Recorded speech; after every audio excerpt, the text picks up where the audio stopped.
This edition of the Impact Podcast is brought to you by ERI. ERI has a mission to protect people, the planet, and your privacy, and is the largest fully integrated IT and electronics asset disposition provider and cybersecurity-focused hardware destruction company in the United States, and maybe even the world. For more information on how ERI can help your business properly dispose of outdated electronic hardware devices, please visit eridirect.com.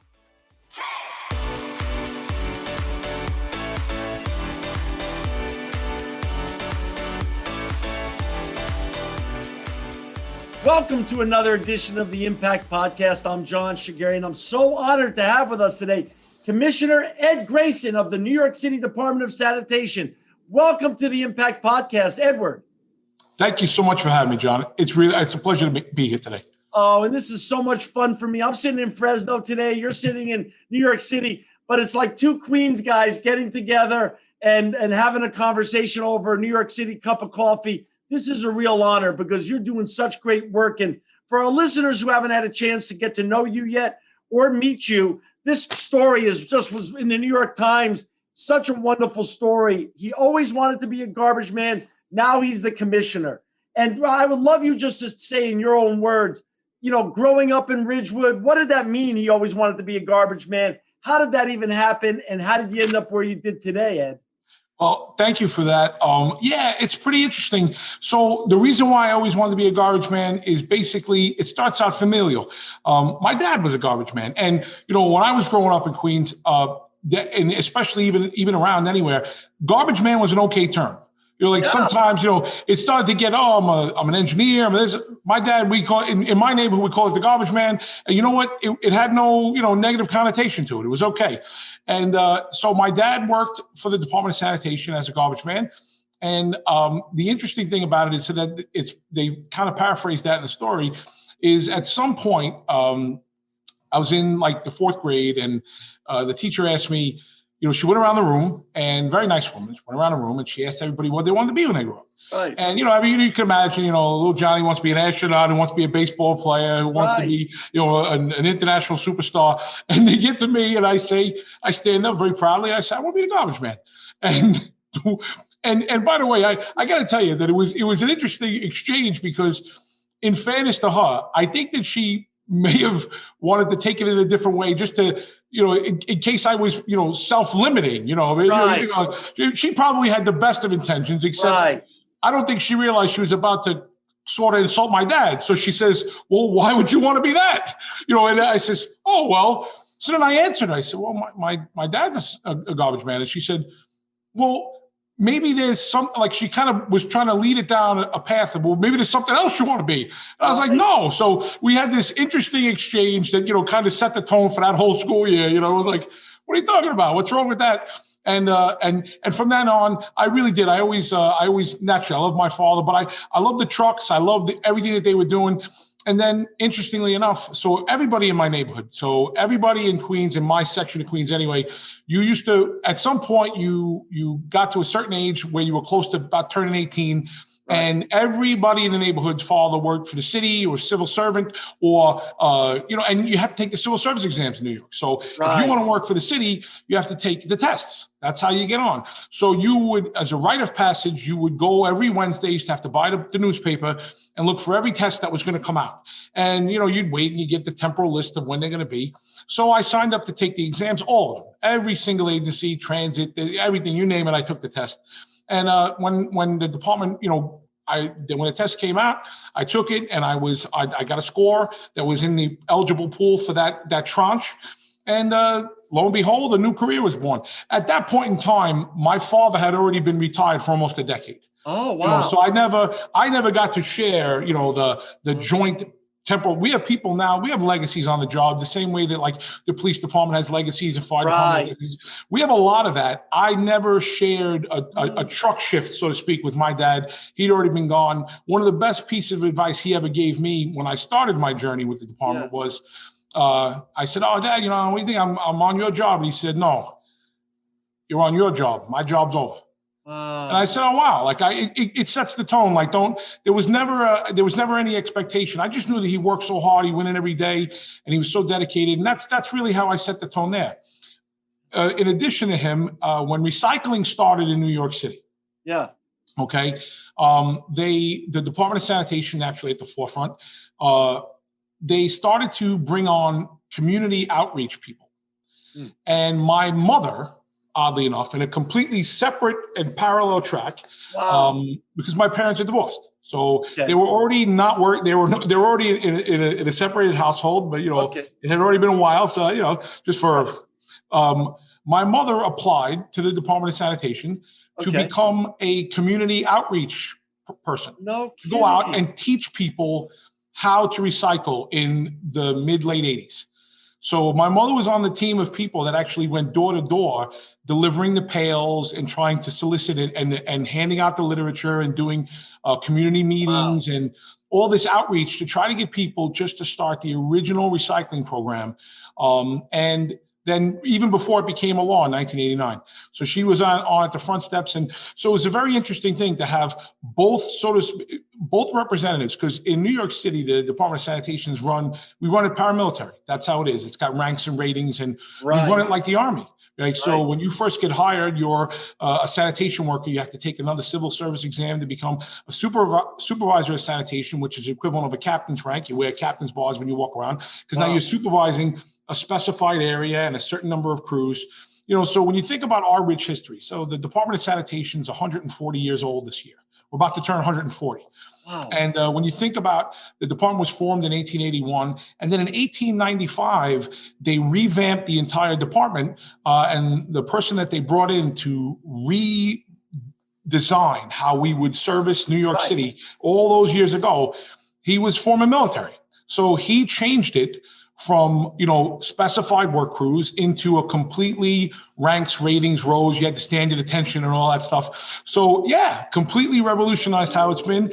And we've been running that same model in a way, and naturally with new technology and new innovations and all that other stuff. But basically those core values of having it run, like more of a military operation every day. Every day is a new attack.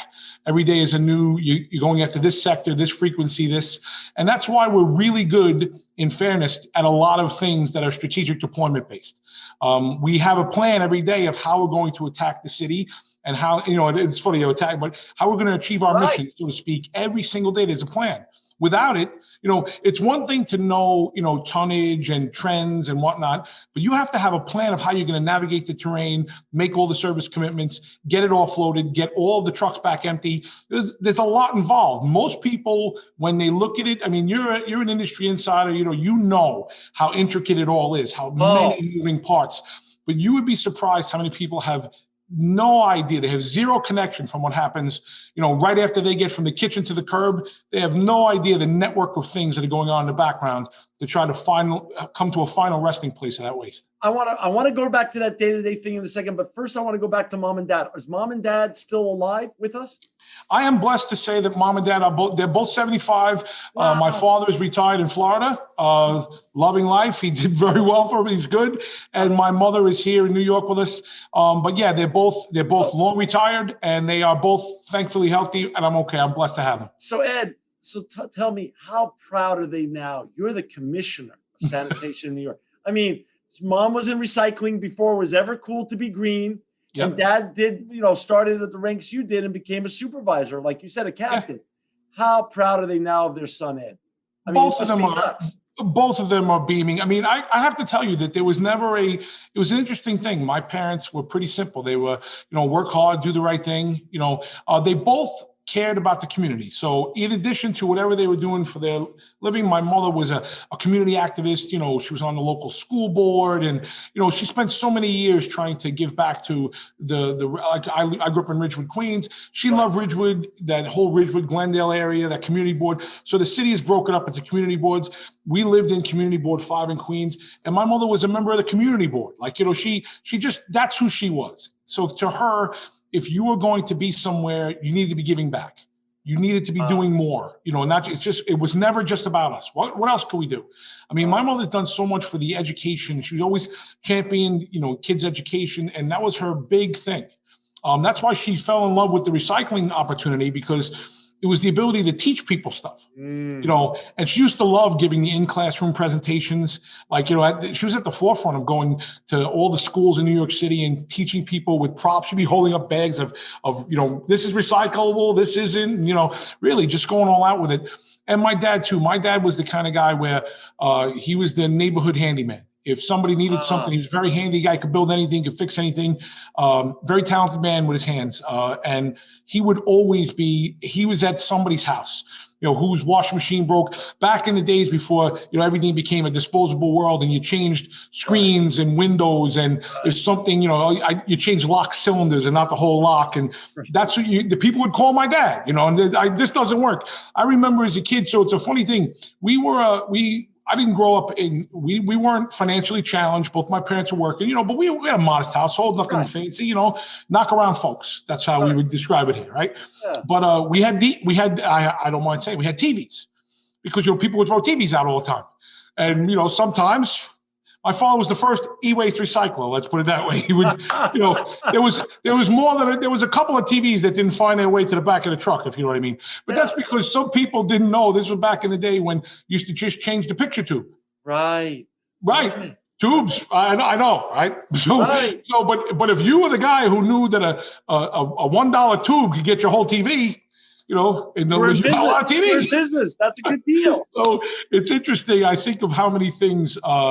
That life, the way my parents were always about what could you do more? What more could you do? Very much. They were thinking outward people. They were thinking about other people other than themselves. They were outward all the time thinking. Wow. Yeah, all the time. For them. Well, thank God they got to live to see you become the commissioner. That's awesome. Yeah, they're very proud. They are. Back to your question. Yeah, they are. For our listeners and our viewers who just joined us, we're so honored to have with us today in New York City, the commissioner of sanitation, Ed Grayson, the New York City Department of Sanitation. To find Ed, all his great colleagues and all the great and important work they're doing, go to nyc.gov/DSNY. I want to go back to what you were talking about, the cluelessness, unfortunately, of some people who take for granted the hard and immense amount of work you guys do on a daily basis. I want to give some numbers. You correct me if my numbers are a little bit off.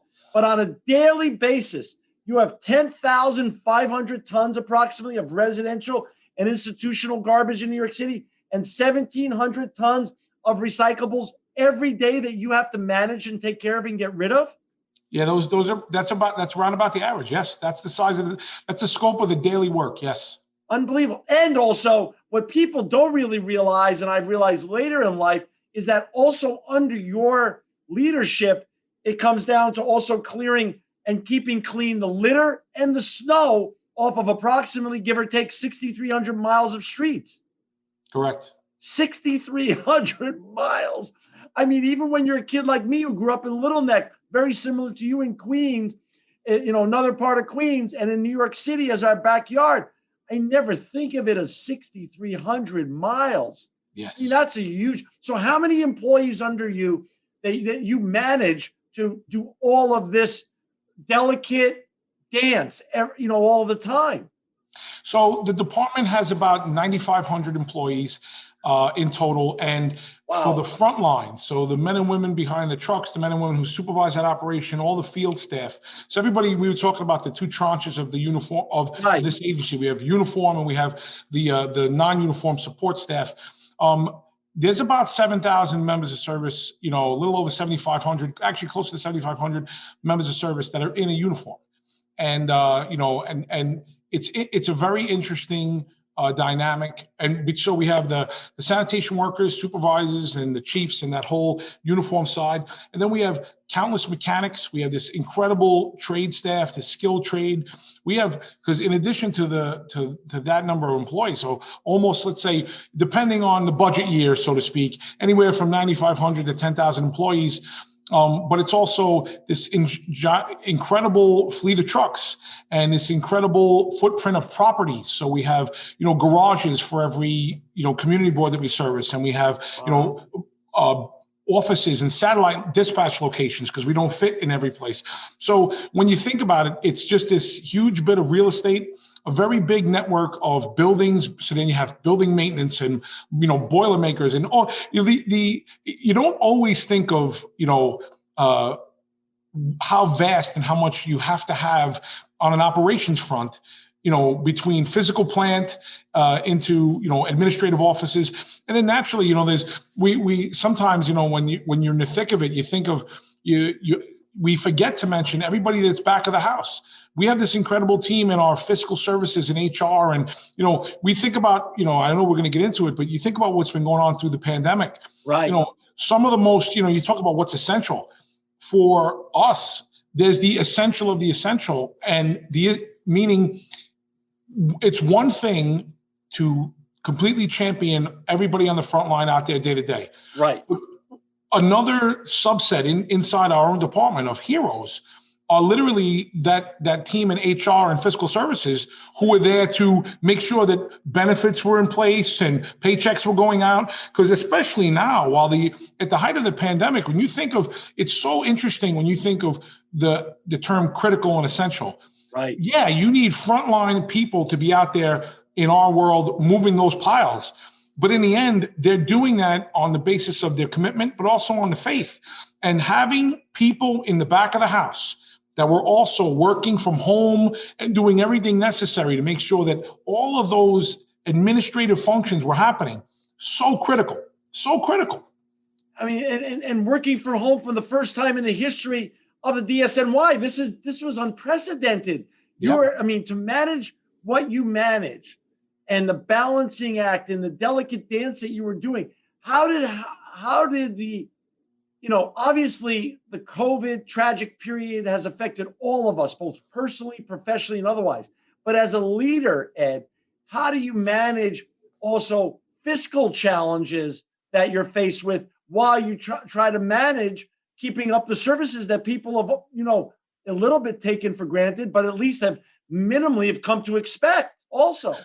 I have to tell you that I have never been prouder to be a member of the department. So I've been with the department almost 22 years. Wow. Started behind the truck, worked my way up to being the commissioner. Right. I have never been prouder of this department. So, it's that part of the resume, or when you think of the things that you've seen in my tenure with the department, 9/11, right. Things that we were a part of, the aftermath, and we had people from day one there, and we stayed through the absolute last bit of fill that went. We reopened the Fresh Kill site to become the sorting site for every bit of debris that left there. Over 1.5 million tons of debris sorted with the OCME and the FBI task force. And, when you think about what was going on there, you fast forward a few years, and I'm just trying to, in the sake of time and for your listeners. Yeah. Just a tremendous undertaking. I had 2 years on the job, and I worked in Queens, and we got put in vans, and you had to come down and do your part, at Ground Zero, and that's just what we did. And then we had dedicated teams down there for months, helping in every possible way, hauling debris, using equipment to help dust suppression and keep things safe for everybody else down there. Believe it or not, because we have such an intricate in-network fueling system, and we maintain fuel trucks to make sure that we can operate at all times. We were fueling all of the equipment that was down there because you couldn't take it out of the site. Everything that was in that became a quarantine zone, and everything had to happen inside. So that whole area of Lower Manhattan. So when you think about it, there's a lot of amazing people spent months and months down there. You fast forward a few years, between then and that instance and all of the incredible snow events that have happened, huge blizzards, and then into Hurricane Irene, Hurricane Sandy. These were the frontline responses that we were at the forefront of all of them. There are certain instances in New York City where we become the first of the first responders because we have to give access. We have to get in with heavy equipment. And that's what we have. We have, our tractor operators and people that have these unique skills, payload operators that can come in and do some incredible work right at the time that you need crucial access to get in for life and limb first responders. And it's just it's an interesting thing So when you think about moving into this pandemic, we're coming in. We're coming in every day. We're not missing a day. We're doing everything we can. We've taken our lumps, as have a lot of other, industries, agencies, critical workers, and first responders. The way the whole world, I mean, when you think about, we're all going through this together. This is yet another example of, it's an interesting time when you are a victim and a responder at the same time. Right. And every snow event, every meteorological event, every hurricane response, and now through the pandemic, we're all living through this together. We're all dedicated workers, but we're going, and then this is the kind of period of time too in New York that's been so interesting. It's that what we start to really appreciate who is critical, what is critical, because listen, I will always champion my workforce. But on the same token, who was critical also? That man and woman stocking the shelves in the supermarket, because people were worried about food supply. And when you think about that, like everybody, you find your new definitions of what's really important. And it's an interesting thing in times of tragedy. And that's what this pandemic it is. It's a tragedy, not just a budget tragedy. It's just a global and a national tragedy. And when you think about how people have come together to try to change the behavior change that's been going on, and the humanity that's out there for the pandemic response, you see these new changes. So it's been difficult, but we're so committed to get our job done. We've had 8 fatalities from COVID. Okay. We've had about 15% of the workforce, so a little over 1,400. We're rounding the curve near 1,400 and a half employees test positive for the virus. Okay. We upped at the height of the first wave back in April, like mid-April. Right. We had up to 25% of the staff out for either COVID or COVID related or quarantines. Right. So and between, so you had that. So now you have a dwindling workforce. We had operational goals to hit. We kept, and you're doing everything that you can to motivate. You're doing everything, and this is where the dedication of the workforce, and more importantly, the dedication of the frontline supervisory staff to try to keep morale high daily, to try to submit a message, send a message and get people to absorb a message that, you are critical, you are essential. Essential doesn't mean expendable. We need you in every single day. Please use now, mind you, sanitation, just by the nature of the work, and we're a PPE oriented business anyway. Right. You're always wearing gloves, you're always wearing boots. We have a lot of functions prior to the pandemic where we're going out every day, and just because of the nature of the business, we are wearing a mask anyway. Right. But then so we had certain stockpile built in.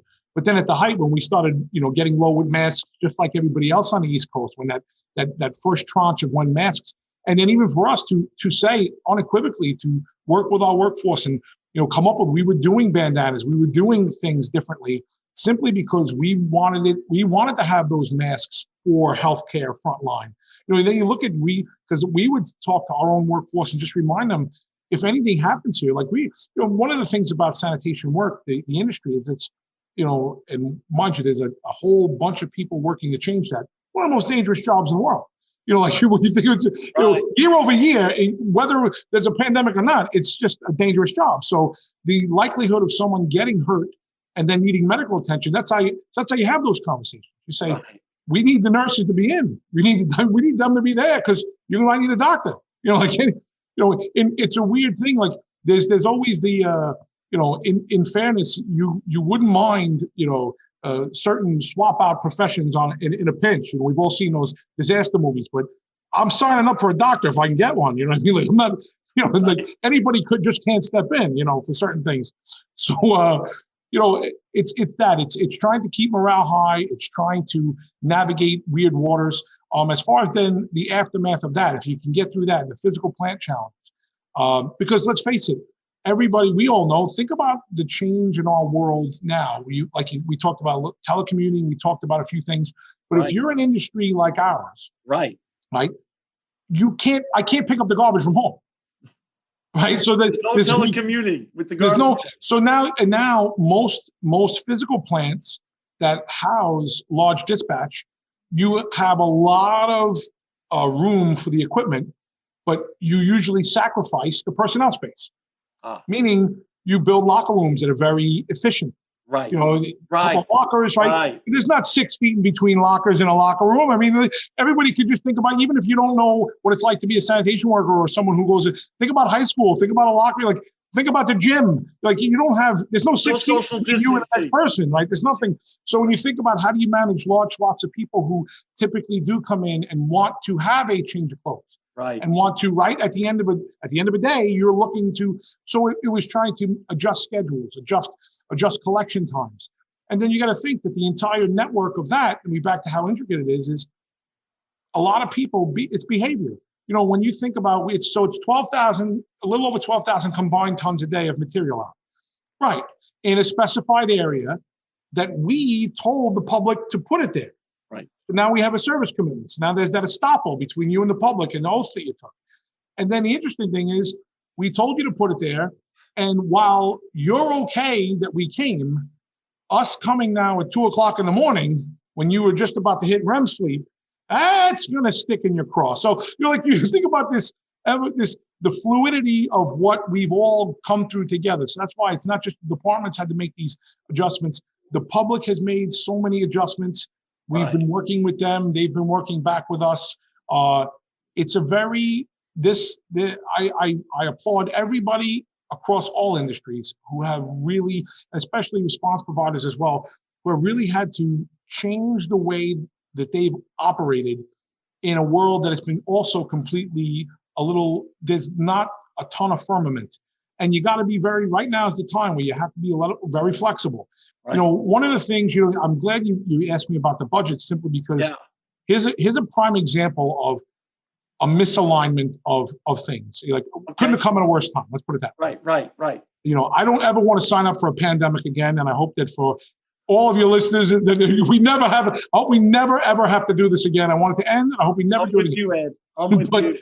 But talk about a weird thing where at about exactly the time that we all as a group thought everybody try to work from home and let's do who didn't agree with that is we don't have a handle on let's just stay home. Right. Stay home. Right. Work from home. If you can work from home, work from home. Right. Except that was the exact time that everybody was going to need to upgrade their computers and get a different printer and if you're still printing and get all this new tech, right? And it was great. Except for me, that was the exact time I ran out of funding to run my e-waste recycling program. Right. So right at the exact time that we had more e-waste that was going to turn over because people were going to upgrade, right. I now don't have a good mechanism to help you do that. So right there, there's a misalignment of good.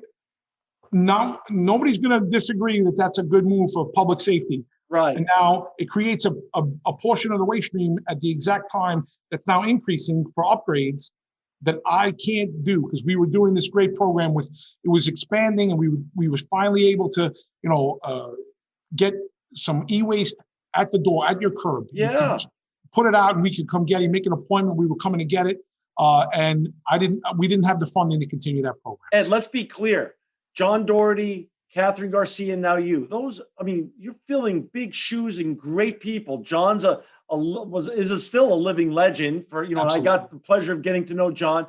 Catherine is just amazing. And I got to know her. Now you, all the experience, family background, and you also all these years.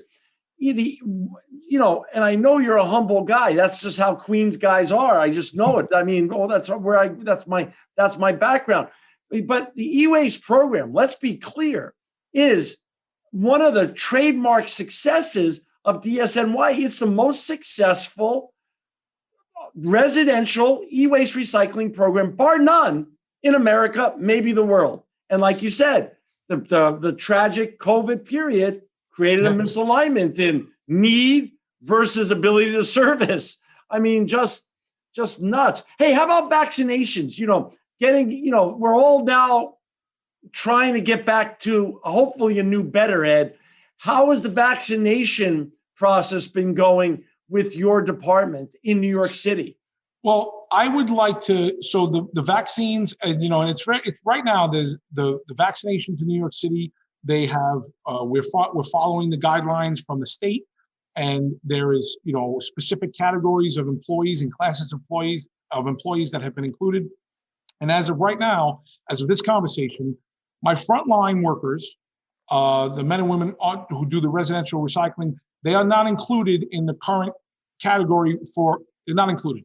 We have a facet of law enforcement, and we have a facet of healthcare workers that work for us that they've been included, and we're waiting patiently. And I have to tell you that right now too, the city at this exact moment, and every day the mayor is pushing for more and more vaccines to be made available. The number of doses in the city to be made available. There is not enough to go around. They're really playing they're trying to have the best strategy to include the most vulnerable people. As it stands right now, I will always champion for my workforce to get vaccines.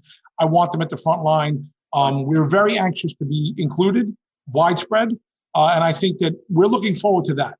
And I'm also looking forward as the city, just for the whole city and the recovery of New York City, for more and more people to get the vaccine so that we can find what that new norm is. Because right now, I don't know. Everybody is trying to, recover from the pandemic, and there's these incredible programs to try to have a recovery for all, and try to really get out there and really rebuild from this. Some incredible programs, and try to make sure that New York City gets back to where it needs to be on so many levels. So where do you want it to be, Ed? We're going to get through this. Science is going to win, and God willing, end of the summer, early fall, the vast majority will either get herd immunity or we'll get a combination of herd immunity with the vaccines. I feel good about what they said. There's 1.2 million of us in America getting vaccinated every day. That's going to be good for us. So where, as a leader and as someone who has lived this for his whole life, both growing up with parents, both recycling and as a supervisor for DSNY, and now you yourself as a career man in this, and now the commissioner, where are you going to take this to be a new better in 2021 and 20 and beyond? How are we going to get to a new better? Because new normal, I feel, is a term that's almost like a give up term. I think people like you who are progressive and big thinkers are going to take us to a new better. Where are you going to take us to a new better in 2021 and beyond? I think that the big thing is, I think that one of the moments that could be I don't know how to describe a pandemic and then say that a term like silver lining, but I think that in the end, the adaptive change that is going on in everyone's life, right? The things that we never thought you'd do that you're doing.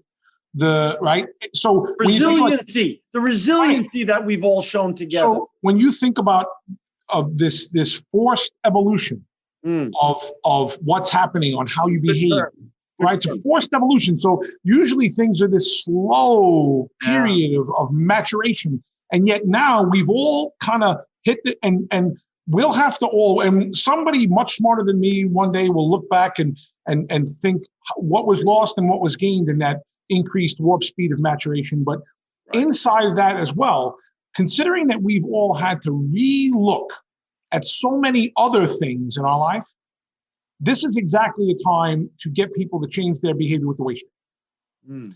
Okay. So meaning one of the challenges that we've always had here is we have great goals. You brought up, Commissioner Doherty was here when recycling started.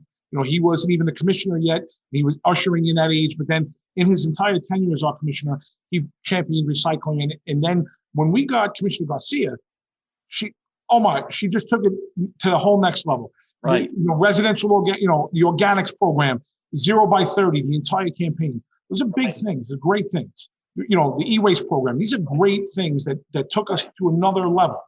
And when you think about it, all of that though was still hoping for behavior change.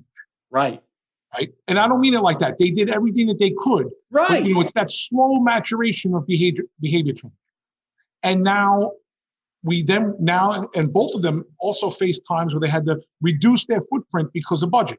And now I am in charge of the department, and we've retrenched our footprint even further because it was further along in the pandemic.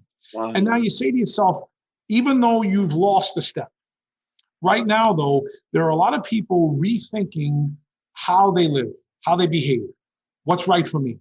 And I think that while we look for new, and it's not new norms, it's the new better. While we search for the new better, as you said, it's a great way to put that. While we search for the new better, now we may have the more willing recipient to behavior change for what they do after they get over the divine power that everybody has in their hand on when something is trash. Right.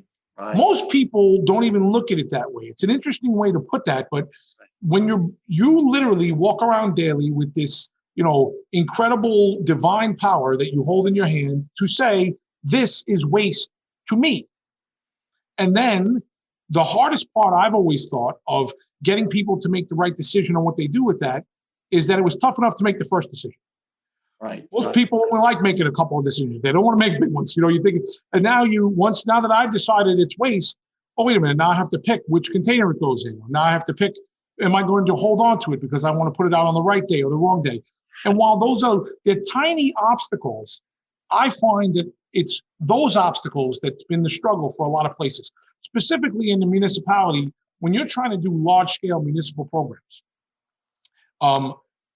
It's different when we're playing against a landscape that we do not have complete control over and never will. So we really need that buy-in. We need synergy with our clients, so to speak, of the public, that they have to, when you think of the most successful recycling and reclamation efforts that have ever happened, they were, I hate to say it, they were during war efforts. Oh. When you think of everybody you talk to the older generation at World War I, at World War II, right. and they thought we got to save the metal because they thought that they could make more armor because we had to preserve the way of life. Like when you think about it, some of those things, the textiles and the reclamation of things that were all for an effort that was a national belief that the way of life was in jeopardy.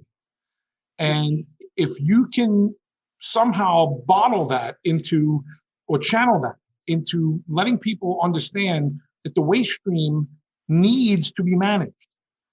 The decisions, but it's not managed as in you just put it out, we'll figure it out after that. You have to make some good decisions. You have to think about every part of it, from the shelf to your life usage of X thing, variable, into then the disposal of that. And there are a lot of good things that can come while we have a small window of opportunity to talk to people who are now thinking, wow, that's a new norm. That's a new thing. That's a new policy. I can adapt to that. And it's only in this intricate time of how do we take the next steps forward, thinking, while there's a lot we're going to have to mourn, what can we praise? What can we do next? So that's something that I think that I want to look at. I want to, in my tenure in this role, I think I want to, number one, focus on the employees' morale. We're nothing without them. Right. The pile does not move itself. I'll never forget when I started here, I'll tell you, it doesn't move itself and it never will. It's one of those things, So, and you think about that, and how do we keep the employees engaged? How do we keep them knowing that zero waste? You think about like a zero waste lifestyle, right? Right. And one of the things is also ensuring to the men and women that work for the department and also the subsidiaries, and because we work with a lot of community groups and whatnot, and trying to convince everybody that the concept of zero waste doesn't mean zero jobs, doesn't mean zero opportunity. It means that we're going to work even harder. It means that we're going to do even more.